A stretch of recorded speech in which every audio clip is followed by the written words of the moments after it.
The year 2020 has been one of the toughest and most unique years that not only Papua New Guinea but the entire world has encountered in decades or even centuries.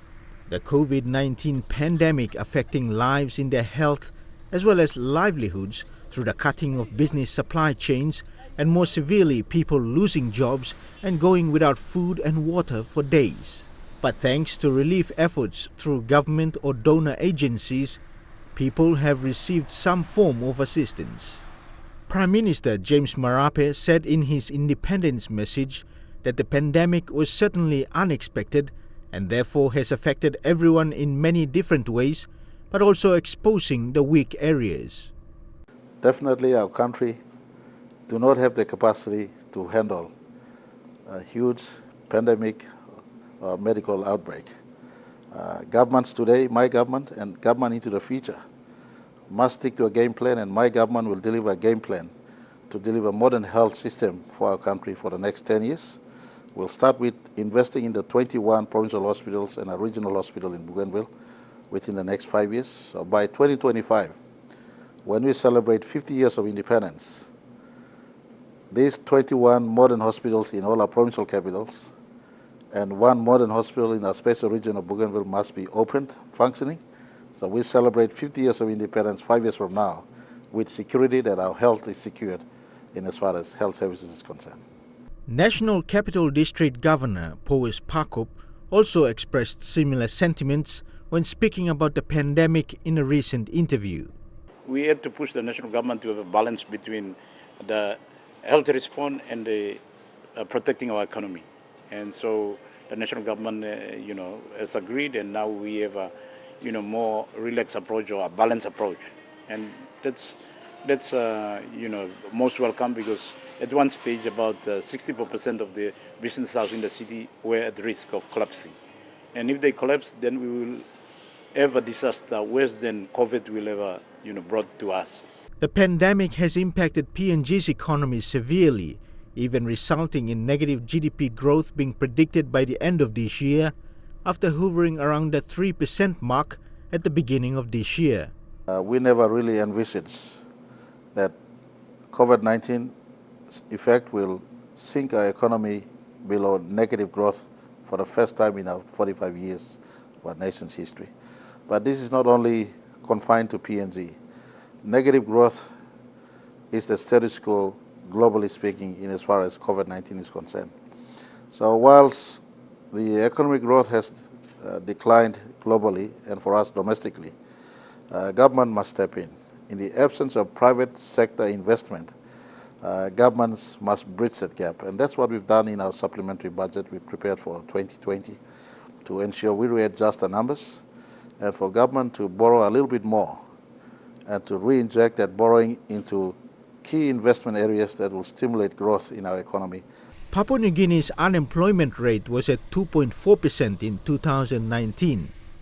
But due to COVID-19 pandemic impacts, the unemployment rate is expected to reach 2.5% by the end of this year. According to the International Labour Organization, over 20 million jobs have been lost worldwide during the course of the COVID-19 pandemic. And more than 10,000 of these jobs have been lost in PNG.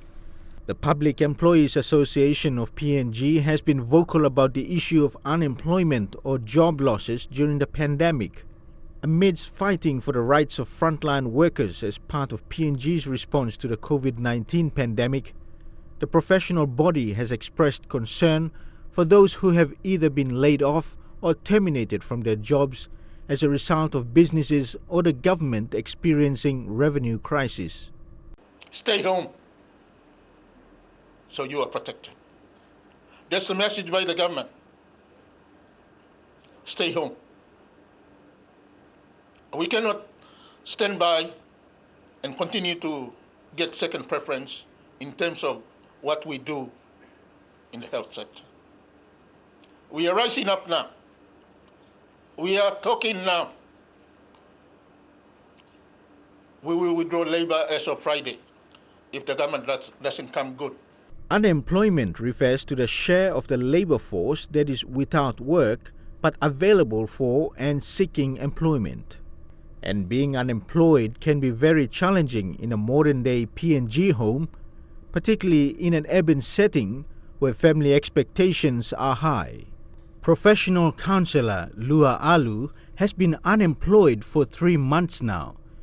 He was previously engaged with social counseling organizations in Port Moresby, as well as providing counseling services in resource project areas and locations around the country where there have been conflicts and disasters.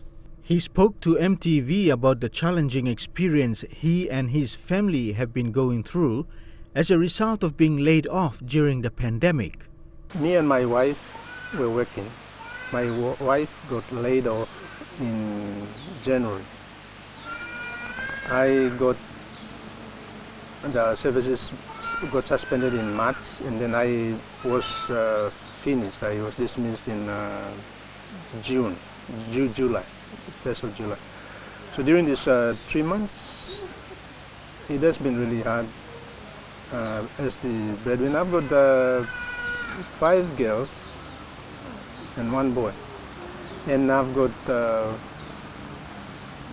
five grandchildren, and only 1 girl, 1 of my daughters and the husband are working, who we are residing in the same house.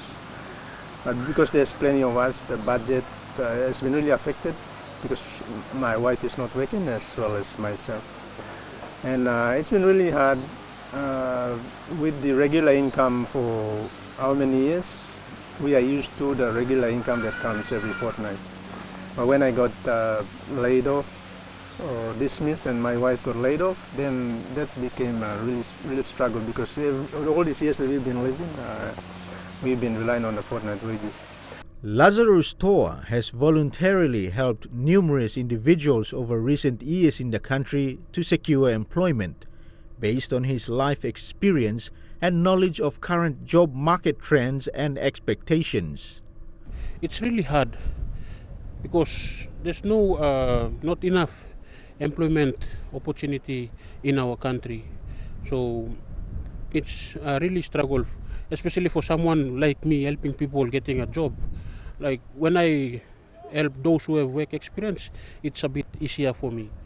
But those who don't have work experience, it's really hard because most organizations, they don't have time, resources to get new graduates in and train them.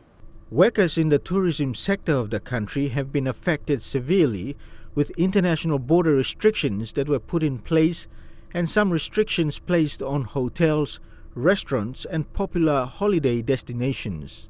This, however, has changed as Prime Minister Marapi announced on the eve of Independence Day that some international flight routes would be reopened to allow for business to return to normal, particularly with major economies in the Asia-Pacific region. Are planning to continue opening up our economy.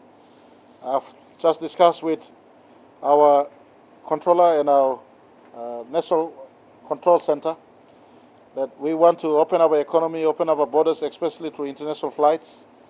Most of our flights are coming in for business, and we are looking at protocols that will require them to come in to do business with us, especially for them to get medical check 14 days before they fly in, do tests at arrival at airport, and for us to maintain isolation or quarantine for those who will be here longer with us. So those protocols are being looked at again to work on, so that as we progress towards close of this year, we must learn to further ramp up activities in as far as living with COVID is concerned. Prime Minister James Marape, in his independence message, admitted that dealing with issues relating to education and unemployment in the country as a government is very tough. So whilst the economic growth has declined globally and for us domestically, government must step in. In the absence of private sector investment, governments must bridge that gap. And that's what we've done in our supplementary budget we prepared for 2020 to ensure we readjust the numbers and for government to borrow a little bit more and to re-inject that borrowing into key investment areas that will stimulate growth in our economy. For instance, investing in the districts, investing in provinces, investments in our road infrastructures, and investment in key service providers. And part of what we're doing today, we are cleaning up backlogs of areas government has held in our books for the last few years. It's all part of our intention to spin money into our economy through government budget process.